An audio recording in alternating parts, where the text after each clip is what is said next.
Good morning and welcome, Patriot Radio News Hour. I'm Joe Jaquint, CEO of the Patriot Trading Group, and our toll-free number, 800-951-0592, the website at allamericangold.com, and welcome to Hump Day. We are 1 week away from another big rate hike, but at least for today, the markets want to, I think, ignore it, trying to think that, I don't know, I guess somehow inflation's miraculously going to go away. I wouldn't bet on it. Gold's up 15 here, 16.69. Silver's up another 25 cents, 19.60. The Dow was mixed. The Nasdaq's down. We had misses by Microsoft and Google, both top and bottom, really not very pretty at all. GE had to cut their full year's guidance. Boeing came out with losses, but somehow cash flow got better. But we've got a Dow that's up to 90. The S&P is higher. The Nasdaq obviously being driven down by Microsoft and Google, and big warnings there to ad revenues really starting to fall. Oil is higher today after the oil inventory reports, and of course the Strategic Petroleum Reserve down below 400 million barrels. That's the lowest really since we filled that thing up. Starting in the 70s. And again, it's more about inventories. How much gasoline is there? How much diesel is there? And you can pump all that oil out. I guess Joe Biden could keep doing it. But if you can't refine it, Jason, it really doesn't matter, does it? No, it doesn't. And we've been reporting for a long time now, it seems, how, hey, well, Germany's just not going to, they're going to shut down all their nuclear plants, and Joe Biden's going to shut down every oil outlet that he can possibly control, and just less and less energy. So it just gets worse every day, Joe. It's like, you know, the planned crash, I guess, is what you can call this. Yeah, because it's bizarre, right? There's no reason for this energy shortage. We could drill it. We could have these pipelines. We could have more refining capacity. But they made the decision for us that is not what they want. Now, we've got some housing data out, and really, it's all over the place. It's really hard to understand. And Jason and I were talking about housing this morning, and again, housing's going to lose. We're probably going to see 25% decline from the peak in price if there's no layoffs. If 20 or 30 million people lose their jobs because of the rate hikes, then Jason, all bets are off at that point. At that point, then we could see another big housing crash. But if the jobs aren't gone, that's probably as deep as we get because inflation, right? All this stuff's still expensive. Yeah, I've said it many times. We talked this morning. I don't see inflation stopping next year. I see a lot of inflation going through 2023, and for all we know, Joe, we could have really high inflation for years to come. I mean, the 70s was a lot of inflation, Joe. It just went on and into the early 80s, right? It didn't stop for a while. So I don't know. The system is more rigged than it ever has been versus the 70s and 80s. So I don't know if they can cap this thing with their great reset. I don't know, Joe, but it sure seems like inflation right now, they've got the inflation that I think they wanted to have, and now they're going to be fighting it by these 3/4 point rate hikes. But how long does it go, Joe? How long is I think they're going to for sure rate hike through February now. So I mean, they're going to go through April and so on. Yeah, I think we actually could see rate hikes through the summer if things don't get better, and they just don't appear to be. So let me give you all the different headlines on housing in the last 24 to 48 hours. First, Pulte. Pulte comes out and says that the largest month-over-month plunge in home prices since 2009. I know that was, Pulte, a new home builder. Mortgage demand. You remember, we get the mortgage numbers weekly. So we just got mortgages. Mortgage demand fell again.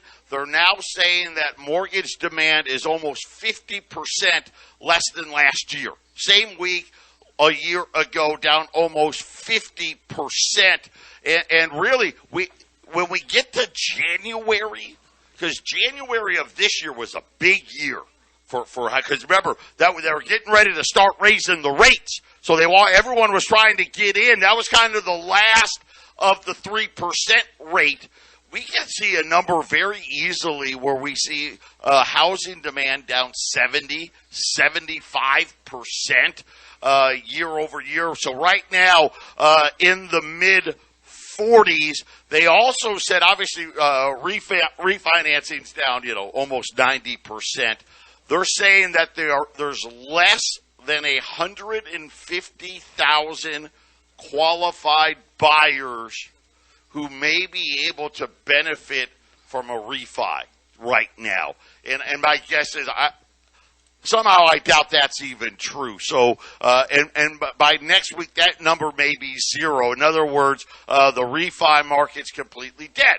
So right now both of those two stories kind of go together, right? Home prices are falling, biggest month over month. You look at the demand's not good, plus nobody can refi. Then we got new home sales data out from the government today. It was down 11%. But you know what, Jason? You know what wasn't down?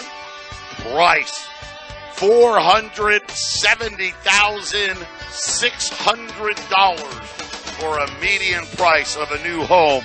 Patriot Radio News Hour. We'll be back after the break.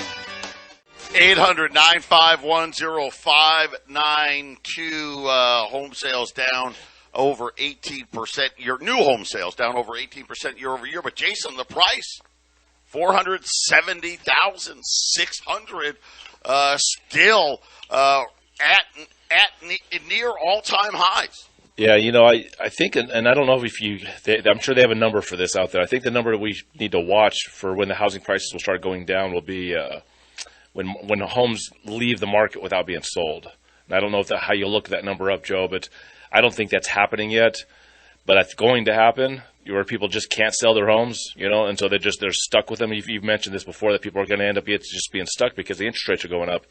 But I get this funny feeling that sometime next year, when the inflation just keeps on going, somebody who's considered smart is going to say, I think the interest rates are going to have to keep going up the rest of 2023. You may want to buy a house now, because even if the rates stop going up, they may just sit there. And you may see some people still going into the housing market, Joe, the few that can actually afford these houses. You may still see people buying, because if they start to feel like these rates are not going to stop going up, at some point, don't you got to buy one if you need a house? Yeah, well, and again, talking about inflation going up, UPS today announcing that starting, I want to get December 27th, so right after Christmas, prices are going to go up another 7% from UPS. That matches it in line with what FedEx had announced a week earlier. And so, again, we're just seeing prices continuing to rise here.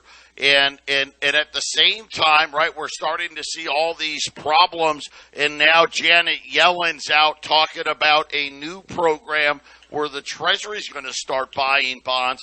It's being brought up, so I got some more details in Japan here. This is really getting interesting.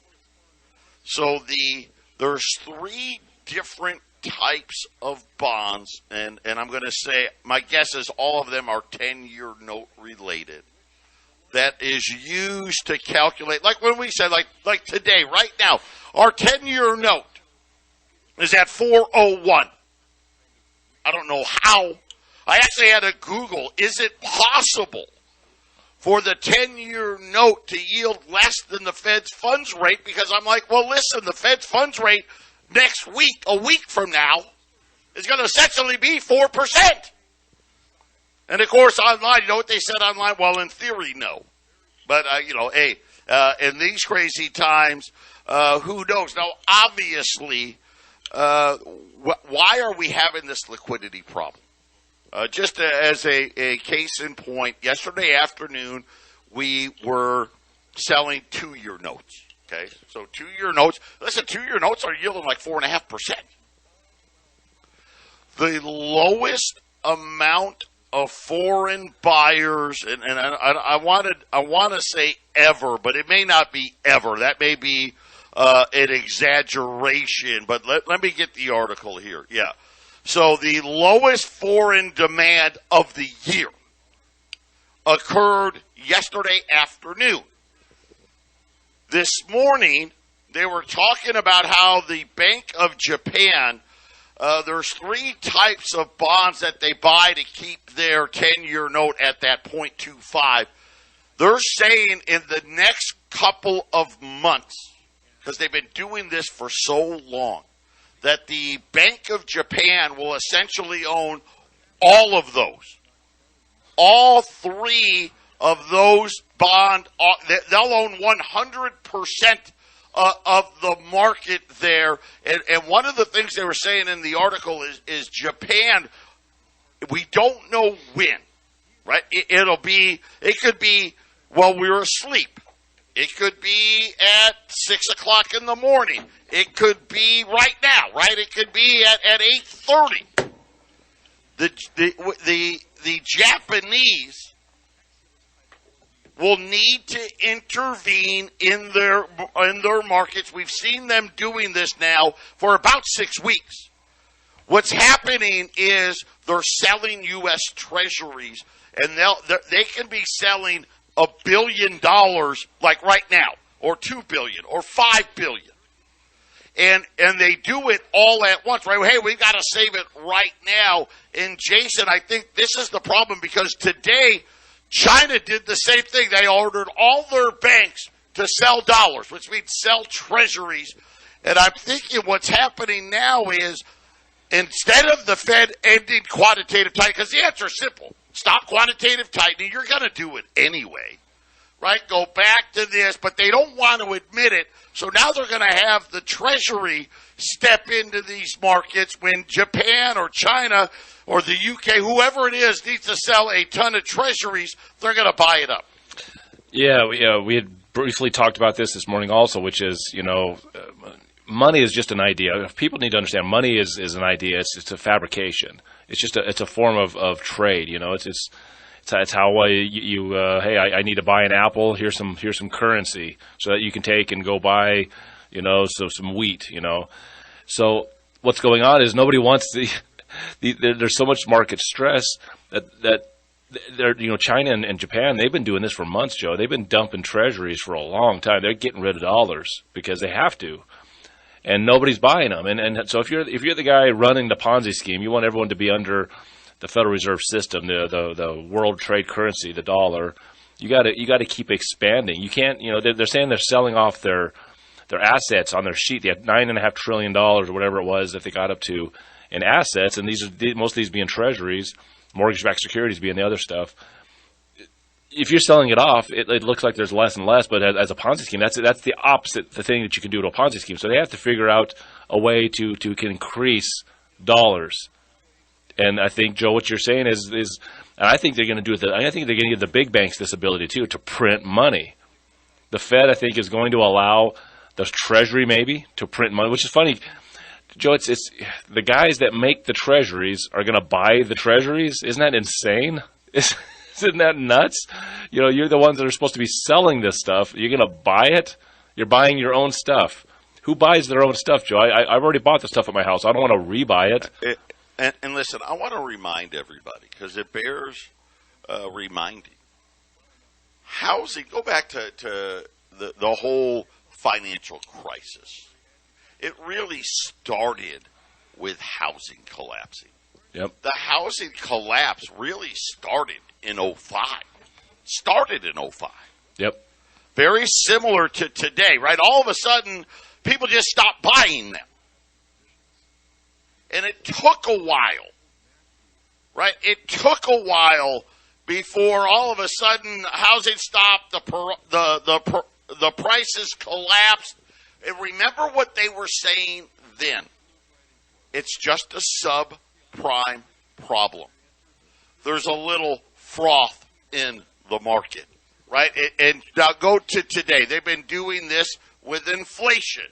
Well, it's transitory. Well, you know what? Well, we got to raise them, but it's not embedded, right? It's not embedded. And you hear these idiots on the TV telling you, oh, well, don't worry. By the end of 2023, rates are going to be lower. Yep.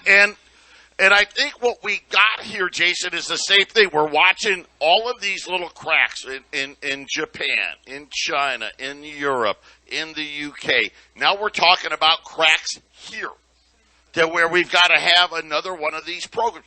We were doing that in the financial crisis, during the housing market. Remember 2007.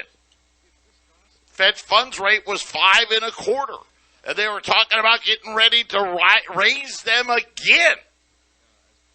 Right? When all of a sudden things started to go haywire. But they were telling us, oh, don't worry, the banks are fine, everybody's fine. Then Lehman goes under, then Bear Stearns goes under. And Jason, we're setting ourselves up. This is the same pattern. It's a little different. The story's a little different. The pattern is the exact same. Yeah, the Fed is trying to attack inflation, but also, I guess, move money around and try to soak up treasuries that nobody wants. So they're going to, the only way to really... And again, that's not true. People will want them. They just don't want them at 4%. Well, or if you give somebody the ability to print money, they'll take them for free. Right, Joey? Right, exactly. If you give J.P. Morgan Chase a printer, it's like there's a caveat. You can't just print. You can buy U.S. Treasuries with this printer. So you're giving me a printer, I can buy Treasuries. The bank's thinking, well, okay, it's better than getting, I'm getting something for free. So I'll buy up China's Treasuries and I'll buy up Japan's Treasuries. They'll sit on I'll get something for them, right, Joe? Better than nothing. How many printers are they going to hand out? First they're printing too much money. We've been dealing with this for decades. Why do I get the feeling we're moving into a phase where how many entities are going to get to print? I mean, monetary theory. The banks already get to print 90% more than any deposits that get put in there, Joe. That's the monetary system we're in. There are already any deposits that come into a bank. If 10 billion comes in, they can print 90 billion from the bank, right? They can loan that much out, right? So this is not that far off, Joe. This is just it's worse. It's like, hey, just buy treasuries. Just keep buying them. We'll get through this, and then you'll be able to sell all that and make a lot of money. That's probably what they're telling these people, Joe. Yeah, it's interesting. Gold's up 20 here, 16.73. Silver's up 27 at 19.60. And I don't, when we look at this is a whole bunch of make-believe that's happening here. And we, again, this is so similar to what I saw in the housing/financial crisis, where they deny there's a problem, then they tell you it's just a small problem, then they tell you don't worry, we've contained the problem, right? All along, things continue to get worse and worse and worse.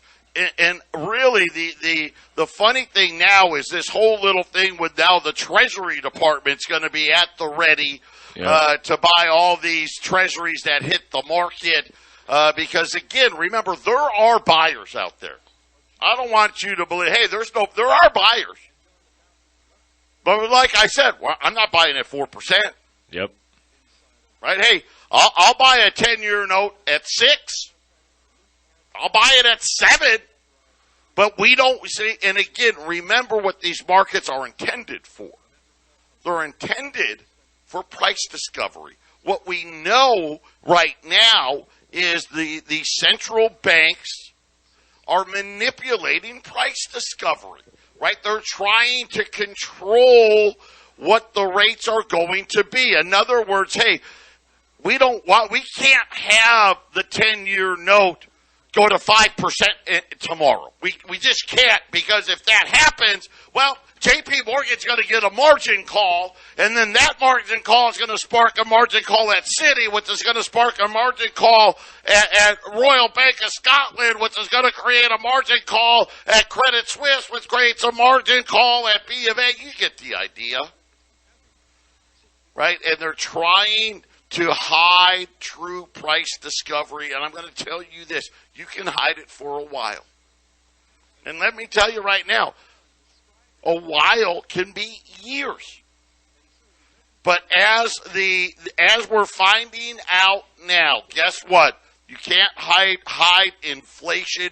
You can't hide what is being done to the pocketbooks of the people of the world. And Jason, ultimately, true price discovery is coming to these markets. Yeah. And the problem with when true price discovery comes, the equities get crushed. And that's when gold and silver really outshine everything. And, Joe, if they let these entities, whether it be the Treasury or big banks, start printing money, it won't cause inflation. Remember, in the 2008 housing crash, we didn't have a ton of inflation. The money didn't go anywhere. It stayed in the system. This kind of printing to buy Treasuries, Joe, it would not go into the system. It wouldn't go into people's pockets. So they could, in theory, control the inflation next year. 800-951-0592. Joe and Jason, Patriot Radio News Hour on this Wednesday. It's just, hey, I don't know. The realities are this. We know that housing, it's soft, and I don't know who to believe. The CEO of Pulte says prices, the largest price drop month over month since 2009. But the government just came out with a report that new home sales were still, median price was still $470. And again, if you're paying cash, you don't care about mortgage rates, right? You don't care about mortgage rates at all if you're paying cash. But there is no doubt, right? Housing is significantly slower. We know from AutoNation that car sales are significantly slower. We're going to get third quarter GDP, and I'm going to surprise you today. I think we're actually going to have a positive number. Matter of fact, I wouldn't be shocked to see 2% GDP growth. The problem is this is going to be pretty much all about inventories. There's record amounts of product sitting in warehouses, and all of a sudden, container shipments have collapsed, right? We've been talking about the hiring for the holiday season. Everybody's hiring, but they're just hiring a lot less people than they would normally have done. And they're also not buying nearly as much stuff because they already have too much. So don't be shocked to see a positive GDP print, which is bad for the Fed. But it won't be a great-looking positive number because what's going to happen is in the fourth quarter, because they didn't buy anything, Jason, I think the number is going to be a much bigger negative number into the fourth quarter. But I think we've got this interesting dilemma here where all of a sudden everybody bought all this stuff or was waiting, and in that supply chain, the supply chain all of a sudden caught up. And now all of a sudden, all of these businesses have a whole bunch of stuff, but now the sales have softened. And so we're going to get a weird-looking number in the third quarter. If there's any kind of a positive number for GDP, then the Biden administration and the markets could say, well, see, there was never a recession. I mean, remember the Fed in the last bunch of months, they won't even speak the word recession. They don't want anyone going anywhere near that. They want to have all the focus on inflation because that's what they're going to attack because they're going to raise the rates. If the markets have stress or have any problems, that doesn't matter because what's causing it is the inflation. They're attacking that, Joe. So it's going to be interesting. It looks like the recession / depression that we know is coming in the future. Well, it looks like they may just delay that by the definition sometime into 2023, I guess, Joe. Well, yeah. So then we'll have to start over, right? We'll get a negative print in the fourth quarter, a negative print in the first quarter. And then Again, they won't use that word recession until it's all about jobs right now. How long does the job market hang in there? That's going to do two things. One, the longer it hangs in there, the higher the rates go. Because I'm sorry, there is no magic inflation fairy. Okay, you cannot. And think about it right now. The Treasury now. Hey, we're coming up with a plan to create more money out of thin air. I mean, seriously, that's what they're saying, right? They can't help it, right? They say they want to print less money, but the second there's a problem, oh my God, we got to print more money. Now you can call it what you want, right? Because it's a new program. It's the same program. In order to get inflation back under control. Look at just, like I said, UPS, 7%. 7% starting in December. And here's the problem, is they're doing this twice a year now. You know, add them together. So, well, we did 6%, now we're doing, well, we raised prices 13%. Of course, you know, they're still trying to say that inflation's only 7%. Let me give you, here's a great example, ready, about what I'm talking about. Thanksgiving. So we got Thanksgiving coming up, and, you know, they always like to give you the breakdown of Thanksgiving dinner. A turkey is going to cost, on average, 75% more just for the turkey. That's not even close to 8%. Boneless ham, up 13.6%. From a year ago. White potatoes, up 27.7%. White bread, up 10.7%. A gallon of milk, up 16.6%. I still haven't found anything at 8% or less. How about butter? Gotta have butter. It's Thanksgiving, right? You gotta have the butter. That's up 26.6%. Flour up 24.4%. Spices and seasonings up 13.8%. Sugar up 17%. Sauces up 16%. Coffee up 15%. I mean, Joe, is this just since last year? It's just from last year. From last year. So if you got to remember, last year's prices, they were up 5, 6, 7, 10, 12% the year before. Yeah, so you're looking at, in a 2-year span, like 30% price hikes on your Thanksgiving dinner, Joe. That's a lot. That's a huge amount. You're 15% a year. That doesn't sound like inflation's slowing down, Joe. It sure sounds like it's getting worse. And this is what I'm saying. And again, I already know I'm right. I already know. In order to get inflation under control, they have to raise rates high enough to where people get fired. Period. And I'm not talking about a few people. Tens of millions of people. Or we give up and we cry uncle and we just let inflation roar and everybody just gradually gets poorer. That's the two choices.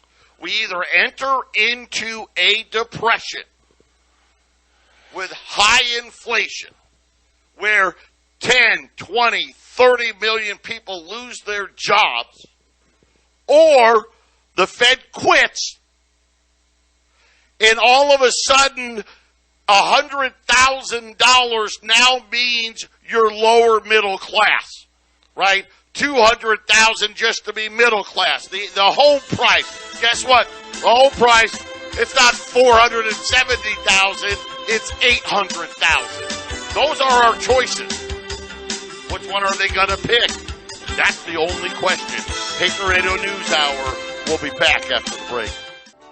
800-951-0592, Patriot Radio News Hour, Joe and Jason. And I'm sorry, but it can't work out the way they're telling you it's going to work out. And they know this.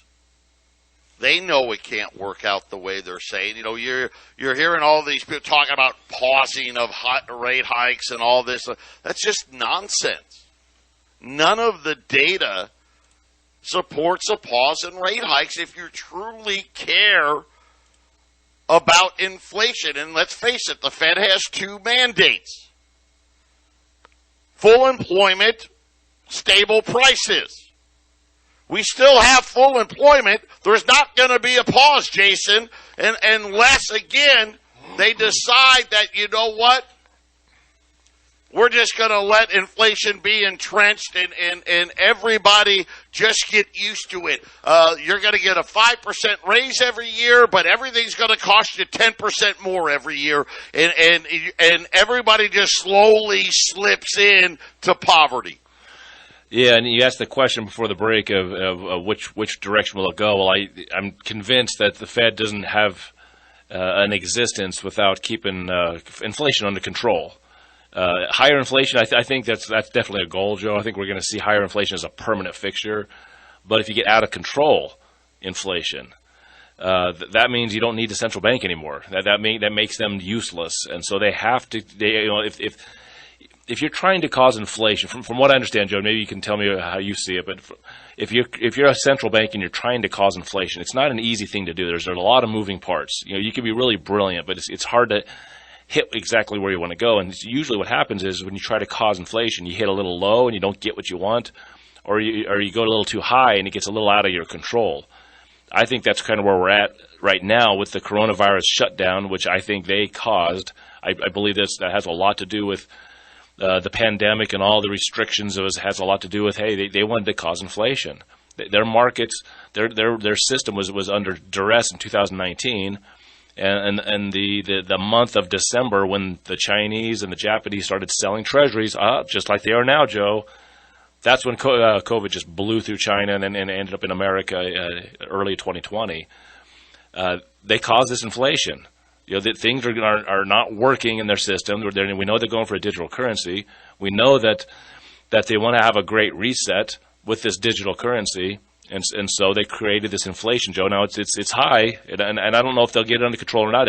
I just feel like they have a plan, Joe. They know what they're doing.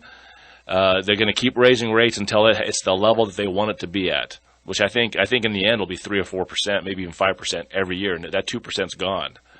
But if you have hyperinflation, Joe, if they let it just go, let's just say, we better just kowtow to the Wall Street. That won't work because you'll get hyperinflation, and that destroys entire countries, and it can blow up the entire world economy. They could very quickly lose control. This is what they're worried about in Japan. This is what they're worried about in Europe. This is what they're worried about in England, because they don't have the reserve currency, so they'll lose control first. Right, and break it, and it doesn't matter who loses it first because we're so interconnected and interwoven, and you need to have that financial. Because remember, let's go over the two choices. Give up, which they may do. They may give up because Japan imploded. They may give up because the UK or Europe imploded. I don't know. I don't think so, but it's possible. Gold and silver go through the roof. Period. If they do that, through the roof. The other option, raise rates until you break it. Well, that's really, think about it. Let's go back to the crisis, the housing/financial crisis. Remember, gold got to 1,000 in 05. Then 06, 07, gold fell because remember, Ben Bernanke was raising rates. Right, got all the way up to 5.25. Here we are, we're freaking out at 4, and rightfully so, by the way. And then what happened? They broke it. And then gold went from 700 to 1,900. And Jason, I think we're going to see the exact same thing again. This is just my opinion. My opinion. They've only got two choices. I think they're going with breaking it because they need credibility that they care about inflation. And if you listen to the dual mandate, I don't care what any of this other data says. Until people start getting fired, the rates go higher, period. Yep. And again, gold, silver, big winners. I think we win in the end no matter which way it goes. And that's why, again, I think this is why you're seeing these record high premiums. They all know that. They're all buying this stuff. Yep. Right now, $20 gold, $2,095. And again, this is prices are up and up big. You know, gold was, what, $16.40, $16.30 on Monday. We're at $16.70 today. $2,095 on $20 gold pieces. We had that $1,000 silver special yesterday. You got the half roll of silver eagles, the roll of $50, the roll of quarters, and the roll of dimes. I've got 20 of those left. We had 70 of them yesterday. I've got 20 of those left. I'm going to keep the price at $1,000. That's $40 off in that package today. Half roll of 10 silver eagles, half roll of silver eagles, a full roll of $50, a full roll of quarters, and a full roll of dimes. That's at $1,000 at 800-951-0592. Patriot Radio News Hour, final segment coming up. 800-951-0592. Breaking news here. Diesel supplies, and this includes diesel and heating oil. Heating oil now being rationed in the Northeast. Mansfield, they are a huge supplier of fuel to big outputs. You know, they're like the where the wholesalers buy their fuel from. They are now issuing, I've never heard of this before, an alert level 4. They're moving the Southeast to a code red, saying that all supply requests must be given 72 hours notice to ensure that the fuel and freight can be secured at an economical level. Mansfield now saying if you need immediate delivery, you are going to pay well above market price. Mansfield already said that all along the east and southeast, expect diesel fuel prices to be 30 to 80 cents higher than the posted market average because of lack of supply. So that, Jason, that just puts, 80 cents higher, puts diesel at almost $6 along the northeast and the southeast, saying that at times carriers are having to visit multiple terminals just to find supply. In other words, they show up to where they normally go and get their trucks filled, and they're saying, hey, guess what? This storage facility, we're out. We don't have any. Yeah, Joe, I think we're going to see record fuel gas prices late this year, early next year. So I don't see how we get away from it. It's going to happen. The way that they are manipulating the energy markets, it's going to happen. Whether they pivot and change a little bit, I talked to Joe about maybe Biden starting to fill the reserves back up. Well, if they're filling the reserves up, that's not consumable then. That'll make the prices go up. If they continue to squeeze the energy markets for production, that'll make energy go up, Joe. There's nothing about what's going on in the world that says energy prices won't be higher, and I think by a lot. We're looking at the first quarter next year, Joe. That we might have the recession and record high fuel prices all in the same beginning of next year. Yeah, and again, we're seeing that here in Arizona, right? In Phoenix and northern Arizona, prices for gas are sky high because there's problems in California. Tucson, the prices are a lot better because their pipeline comes from Texas. And I think this is what we're going to see. We're going to have parts of the country that get hit with shortages where the prices get supersized, where maybe another part of the country, hey, we've still got enough supply, things are okay. But all of it really precarious, and it's just not a good situation. And again, just means what? More inflation. higher rates. I mean, I hope people understand it. Get this stuff put away. $20 gold, $2,095. And then the last of our silver special, where you get, it's 120 silver coins, 10 silver eagles, 20 half dollars, 40 quarters, 50 dimes at $1,000. 800-951-0592, and get your orders in, get your product put away. And listen, gold and silver are just like everything else. Demand outpacing supply.